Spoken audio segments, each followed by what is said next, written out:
इस सेवकाई में चर्च के लिए प्रार्थना करो, क्योंकि हम ये काम करने के लिए चर्च में पार्किंग रोड डलवाना है और एक रूम बनना है और कुछ लोगों को हेल्प करने के लिए सोच रहे हैं। प्लीज़ आप प्रार्थना करो और इस अच्छे काम में आप अपना बीज बोइए, दान दीजिए, ताकि प्रभु का काम आगे बढ़ सके। यीशु मसीह को हम कहते हैं यीशु नाजरी। नाजरी का मतलब है यीशु मसीह नजरेत के गांव में पले बड़े हुए थे, इसीलिए यीशु नाजरी कहते हैं। तो जब यीशु मसीह नाजरेत में गए, सप्ताह दिन के बाद आराधनालय में उपदेश दे रहे थे, तो बहुत से लोग सुनकर चकित हुए। इसका मतलब यह है कि आश्चर्य, सरप्राइज। क्यों चकित हुए? वो लोग कहते हैं यहाँ कौन सा ज्ञान है जो उसको दिया गया है। इंग्लिश में लिखा है where did he get all this wisdom. इतना ज्ञान ये व्यक्ति को कैसा मिला है? पहला सवाल। दूसरी सवाल, कैसे सामर्थ्य के काम इसके हाथ से प्रकट होते हैं? यीशु मसीह के बारे में बोल रहे हैं। And the power to perform such miracles. दो सवाल उठा रहे थे। इतना ज्ञान, इंग्लिश में लिखा है कि where did he get all his wisdom. कैसे सामर्थ्य के काम इसके हाथों से प्रकट होता है। देखो, उनको यीशु मसीह से शिक्षा लेने की आशा नहीं थी, न चंगाई पाने की आशा थी, न आशीष पाने की आशा थी। उनकी सवाल यही थे मन में कि इतना ज्ञान इनको कहाँ से मिला? क्या यहाँ वही बड़ाई नहीं? ये तो सिर्फ एक कारपेंटर है, इसीलिए उन्होंने उसके विषय में टोकरा खाई। हम कहते हैं ना, मुझे तू नहीं चाहिए, अरे तेरी बात सुनने की आशा नहीं है, ना बाबा ना, मुझे नहीं चाहिए। रिफ्यूज़ करने लगे, विश्वास करने के लिए ना मना कर रहे थे। आप में से जिन लोगों को जब हमने गवाही बोला, ब्रदर जी ने अभी, कि मैंने एक रोशनी देखा, वो मेरे पास वीडियो उन्होंने भेजा था, पहले मुझे समझ में नहीं आया, मैंने बार बार परखने के बाद समझ में आया। अगर आप विश्वास नहीं करते इस गवाही को कि ऐसा कैसा होता है, उन्होंने प्रूफ भेजा मुझे ही शौक लगा। ओके, प्रार्थना इतना पावरफुल है, लेकिन परमेश्वर ने प्रार्थना सुना है। तो जो लोग विश्वास नहीं करते उनके लिए बोल रहा हूँ, परमेश्वर जिंदा खुदा है। यीशु मसीह जीवित उठे हैं। यीशु मसीह प्रार्थना सुनते हैं। यीशु मसीह जवाब देते हैं। इसीलिए प्रभु ने कहा, जहाँ 2-3 लोग मेरे नाम पे इकट्ठा होते हैं, मैं वहाँ रहूँगा। ये बात झूठ नहीं है, सच है। इसीलिए परमेश्वर कहता है, तो उनके घर के जाके बंदगी कर, मीटिंग कर, कॉटेज मीटिंग। इनके घर के जाके कॉटेज मीटिंग कर। ये प्रभु बोलता है पास्टर को। क्यों बोलता है? जब हम उनकी बात मानेंगे ना, परमेश्वर हमारी प्रार्थना सुनेगा और उनके बंधनों को तोड़ेगा। हालेलुया। ये प्रभु की शक्ति है। जब हम पहले जिस घर के लिए भी जाना है ना, हम तैयारी करते हैं, यहाँ उनके नाम लेकर उनके घर के लिए सारे सिचुएशंस के लिए प्रार्थना करते हैं। प्रार्थना करके जाने के बाद परमेश्वर आत्मिक आंखें खोलता है हमारे। खोलते ही वहाँ की माहौल को, परिस्थिति को परमेश्वर बताता है, संतोष ये परिस्थिति है, तो इनके लिए प्रार्थना कर, मैं इनको छुटकारा दूंगा। प्लीज़ कभी भी परमेश्वर के दास आकर आपके लिए प्रार्थना करेंगे, आपके सर पे हाथ रख कर प्रार्थना करेंगे, आप मन में ना कभी भी डाउट मत करना। कम से कम इतना भी, क्या ये होगा या नहीं, ये मत रखना। ये रखोगे ना तो आपको नहीं होगा, आपको वो चंगाई नहीं मिलेगा। पास्टर को विश्वास है, पूरे मन से प्रार्थना करता है, लेकिन आप भी वही विश्वास से उसको एक्सेप्ट करना है। हाँ, हमारे पास्टर जी प्रार्थना कर रहे हैं, चलो मेरे लिए प्रार्थना अभी फ़ोन में ऑनलाइन में चल रहा है, मैं प्रेयर कर रहा हूँ, तो आप विश्वास से वो एक शब्द भी दिल में है, दिमाग से नहीं, दिल से बोलोगे, प्रभु प्लीज़ मैं इनकी प्रार्थना में सहमत हूँ, मैं मानता हूँ। आमीन। इसीलिए आमीन कहते हैं हम। आमीन का मतलब हाँ, मैं विश्वास करता हूँ, मैं एक्सेप्ट करता हूँ। विश्वास के साथ उसे स्वीकार करना है, तब प्रभु आपको चंगा करेंगे। यहाँ लिखा है, यीशु ने उनसे कहा, भविष्यद्वक्ता का अपने देश, अपने घर को छोड़ और कहीं भी निराधार नहीं होता। हर एक पास्टर को यही प्रॉब्लम है। अपने घर में, अपने रिश्तेदारों में, अपने पड़ोसी में लोग ना परमेश्वर के दास को पहचानते नहीं। पहचानने बात छोड़ो, आदर नहीं करते। आदर करने के बजाय ना गलत बातें बोलते हैं। पहले ये काम करते थे, ऐसा थे, पुराना जीवन निकाल के बताते हैं। पहले अविश्वासी थे, ये लोग यहाँ जाते थे, यहाँ जाते थे, अब ये विश्वास में आ गए और भक्ति दिखा रहे, पास्टर बन गए, ऐसा बोलते हैं लोग संसार। और हर एक सेवक को ये बात ना पड़ेगी कि भविष्यद्वक्ता का अपना देश और अपने कुटुंब, अपने घर को छोड़ और कहीं निराधार नहीं होगा। और कहीं नहीं, मतलब घर वाले, रिश्तेदार, गांव वाले तो कुछ ना कुछ कहेंगे, लेकिन और कहीं नहीं आपको डिसऑनर नहीं होगा, डिसरेस्पेक्ट नहीं होगा, निंदा नहीं होगी। प्रभु को ही हुआ, अगर प्रभु को हुआ तो हम क्या है, हमें भी होगा। लेकिन प्रभु कहते हैं कि उन बातों उनके पास मत जाना। इसीलिए लिखा है अगला वचन में, वहाँ कोई सामर्थ्य का काम ना कर सका। यीशु मसीह को कोई भी काम नामुमकिन है, सब कुछ कर सकते हैं, लेकिन यहाँ क्या लिखा है, कोई सामर्थ्य का काम ना कर सका। क्यों ना कर सका? Why didn't he do? Because of their unbelief, he could not do any mighty miracles among them.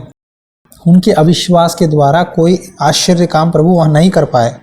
केवल थोड़े से बीमारों पर हाथ रखकर उन्हें चंगा किए। मतलब जो चंगाई के लिए विश्वास से आ रहे थे ना, बस उनके लिए हाथ रख के प्रार्थना किए और उनके अविश्वास पर आश्चर्य हुआ और वह चारों ओर के गांवों में उपदेश करता फिरा। वहाँ से चले गए प्रभु। उनके अविश्वास को देखकर प्रभु को ना आश्चर्य हुआ। पहले उनको आश्चर्य हुआ कि इनको सामर्थ्य का ये कहाँ से इतना ज्ञान है, इनको इतना बुद्धि कहाँ है, ये कैसे चंगाई करते। वहाँ के गांव वालों को नज़रत में आश्चर्य हुआ। लास्ट में प्रभु यीशु मसीह को आश्चर्य हुआ, अरे इतने लोगों को मैं वचन बताया, इतने लोगों को चंगा किया, इतना करके भी मेरे खुद के गांव वाले का भी अविश्वास इतना बड़ा है। आ रहा है समझ में? यहाँ विश्वास बहुत ज़रूरी है। बिना विश्वास कोई भी परमेश्वर को देख नहीं सकता, परमेश्वर के राज्य में प्रवेश नहीं कर सकता। डाउट नहीं करना है, ठीक है?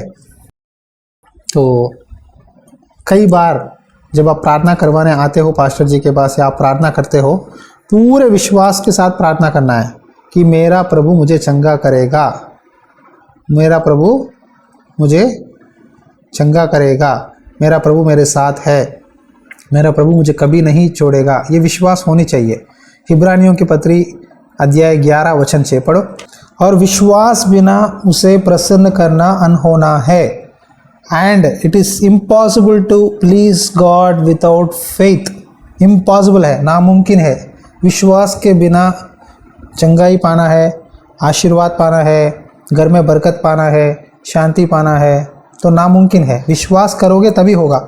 इसीलिए प्रभु यीशु मसीह के पास जब भी लोग आते थे ना, एक व्यभिचारी स्त्री आई, एक बीमारी कोढ़ी आया, एक लहू बहने वाली बीमार से पड़ी थी वो आई, एक अलग अलग लोग आए, तो प्रभु ने कहा क्या तुम विश्वास करते हो मैं ये काम कर सकता हूँ? क्या तुमको विश्वास है? उन्होंने कहा हाँ प्रभु हमें विश्वास है। जब उनको चंगाई प्रभु ने दिया वहीं, तब प्रभु ने कहा तुम्हारा विश्वास ने तुम्हें चंगा किया। प्रभु ने नहीं कहा मैंने चंगा किया, अपने लिए क्रेडिट नहीं लिया। प्रभु ही चंगा करते हैं। असली बात है कि प्रभु में सामर्थ है, प्रभु ही चंगा करते हैं। लेकिन कभी भी मेरा प्रभु, मेरा यीशु मसीह, वो क्रेडिट अपने आप नहीं लिया, प्रभु ने उनको ही दे दिया। आपका विश्वास ने आपको चंगा किया। कितने अच्छे परमेश्वर है यीशु मसीह, कितने नम्र, प्यार और अच्छे स्वभाव के हैं। देखो चंगा करते हैं वो, उन शक्ति उनके अंदर है, सामर्थ उनके अंदर है, लेकिन वो कहते हैं मैं नहीं, तुम्हारा विश्वास ही तुमको चंगा किया। यही एक सेवक को सीखना चाहिए प्रभु के जैसा। हालेलुया। मुझे बहुत पसंद है प्रभु की जो दीन मन, जो प्यार, जो उनका स्वभाव बहुत पसंद है। मैं यही चाहता हूँ प्रभु मदद करेंगे। जब हम विश्वास से कहीं कर जाएंगे ना, प्रभु सहायता करेंगे, प्रभु करेंगे। बस प्रार्थना सुन रहे हैं, वो खुश है। प्रार्थना सुनने वाले परमेश्वर है। देखो यीशु मसीह ने खुद कहा कि तुम्हारा विश्वास ने तुम्हें चंगा किया। अगर विश्वास नहीं होता, प्रभु के पास जितने भी शक्तियाँ हैं, कुछ है नहीं होगा, क्योंकि अविश्वास रहने वालों के पास ना, प्रभु कहते हैं देखो it is impossible to please God. विश्वास बिना उसे प्रसन्न करना अनहोना है, क्योंकि परमेश्वर के पास आने वाले को विश्वास करना चाहिए कि वहाँ है और अपने खोजने वालों को प्रतिफल देता है। जो लोग प्रभु को ढूंढते हैं, जो लोग विश्वास के साथ प्रभु के पास चर्च में आते हैं या इस तरह मीटिंग में जुड़ते हैं, आपको विश्वास करना है कि हाँ ये पास्टर जी को प्रभु ने चुना है, ये विश्वास से मेरे लिए प्रार्थना कर रहे हैं, मैं भी विश्वास करूँगा, मैं भी एक्सेप्ट करूँगा। क्यों मैं अविश्वास करके ये प्रार्थना का जवाब क्यों छोड़ दूँ? मैं विश्वास करूँगा तो मुझे आशीष मिलेगा। इस तरह पास्टर और बिलीवर दोनों सहमत होते हैं एक बात पर, प्रभु वहाँ काम करते हैं। हालेलुया। आ रहा है समझ में? एक बात पर पास्टर जी और विश्वासी दोनों एक बात पर ना एक मन होकर सहमत करते हैं, हाँ मुझे मंजूर है, मैं एक्सेप्ट करता हूँ, तब प्रभु अपना चमत्कार दिखाएंगे। कभी कभी ऐसा होता है कि पास्टर जी विश्वास से करते हैं, लेकिन विश्वासी उसको एक्सेप्ट नहीं कर पाते, क्योंकि उनकी परिस्थिति बहुत कठिन होता है ना, जो वो परिस्थिति में गुजरते हैं, बहुत तकलीफ में रहते हैं, बहुत चिंता शैतान डालता है, निराशा डालता है, तो उस दौरान ना कभी कभी विश्वास करने के लिए भी मन नहीं आता, क्या होगा, कैसा होगा, डर लगता है। लेकिन जब आप डर छोड़कर विश्वास करोगे, परमेश्वर की महिमा को देखोगे। हालेलुया। और लिखा है अपने खोजने वालों को प्रतिफल देता है। मैं आपको कहता हूँ, प्रभु को ढूंढो, सुबह उठकर ढूंढो। खोजने का अच्छा समय क्या है पता है? सुबह। मैं, मेरी पत्नी सुबह प्रभु को ढूंढते हैं, और आप गूगल मीट में जो लोग हैं, मैं दिल पे हाथ रख के बोल रहा हूँ, आप सब लोग मुझे याद है, आप सबके लिए हम प्रार्थना करते हैं। ये मैं विश्वास से बोल रहा हूँ। हालेलुया। शायद आप उससे फ़ोन नहीं करते, लेकिन आप गूगल मीट में जो है, जो मेरे साथ बात करते हैं, हर एक का नाम मुझे याद है, हर एक के लिए मेरे मन में प्रार्थना है। आपके सारे प्रॉब्लम मैं सोचता हूँ। अगर आप ज्वाइन नहीं होते ना, फिर भी मैं सोचता हूँ ये सिस्टर कहाँ गए, ये ब्रदर कहाँ गया, क्या हो गया, आज नहीं ज्वाइन हुआ।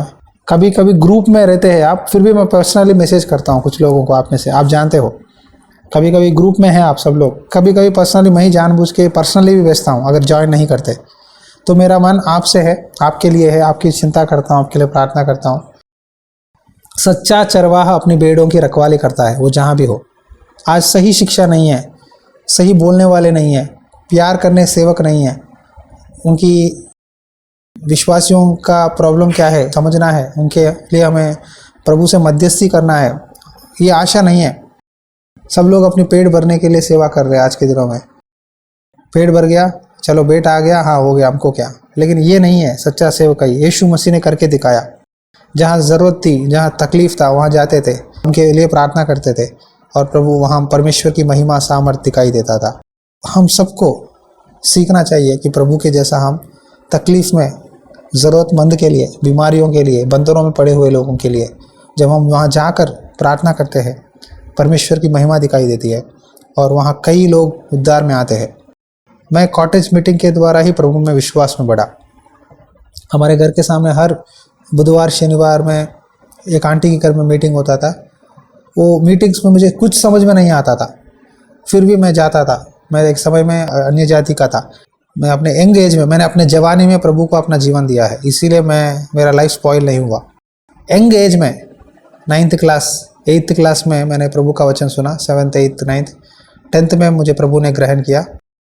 मेरे अपने जवानी में मैंने प्रभु को अपना लाइफ दिया है। द बेस्ट लाइफ, बेस्ट समय है। एक लड़का गलत रास्ते में जाने का समय वही है, 9th 10th। उस समय में प्रभु ने मुझे पकड़ा था, उस समय में प्रभु ने मुझे चुना था, उस समय में प्रभु ने अपना वचन मेरे जीवन में लाया था। शुक्र है प्रभु ने मुझे बचा लिया, मेरे परिवार को बचा लिया। परमेश्वर का वचन हमारे रास्ते के लिए दीपक है, रोशनी है। तो वचन के द्वारा मेरा लाइफ प्रकाशन हुआ, मेरा जीवन बदला, और प्रभु मुझसे बातें करते करते पिछले 18-19 साल से लेके चला रहे। मैं इसके लिए बहुत आभारी हूँ। देखो, हमें ढूंढना है। जो लोग ढूंढते हैं प्रभु को, प्रभु उनको मिलेंगे। जब हम लोगों को ढूंढेंगे ना, कुछ नहीं मिलेगा। हमें प्रभु को ढूंढना है। आपको प्रॉब्लम है, पहले प्रभु को ढूंढना है, प्रभु को ढूंढना है। प्रभु को ढूंढोगे, विश्वास से ढूंढो, प्रभु देगा, दरवाज़ा खोलेगा। परमेश्वर प्यार करते हैं, देते हैं। वो नहीं चाहते कि आप बीमारी में, आर्थिक समस्या में, तकलीफ़ में रहना परमेश्वर की इच्छा नहीं है।